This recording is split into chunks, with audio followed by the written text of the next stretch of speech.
Welcome to Burlap Teachers. Enjoy the video. In this video, I will explain how to play FIFA on the Wii. First, make sure your Wii console is correctly hooked up to your TV and powered on. Then, gently slide your FIFA game disc into the console's disc slot. You'll need your Wii remote and nunchuck, so ensure they are synced and ready to go. This setup takes just a few moments, getting you prepared for an exciting match. Now, let's dive into the basic controls. The nunchuck's control stick is your primary tool for moving your player across the pitch, giving you full directional control. To make a quick pass, simply press the A button on your Wii remote. If you need to speed things up and get past defenders, hold down the B button to sprint.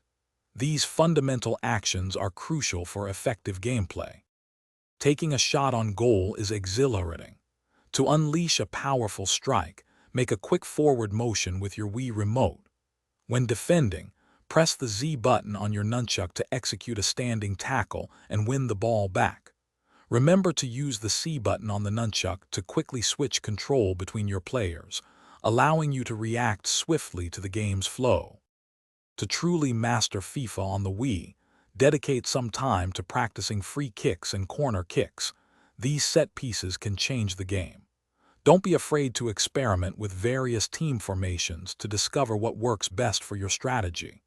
Most importantly, invite a few friends over for some exciting local multiplayer matches. Playing with others adds a whole new dimension of enjoyment to the game. Thanks for watching. Consider subscribing if this video helped you.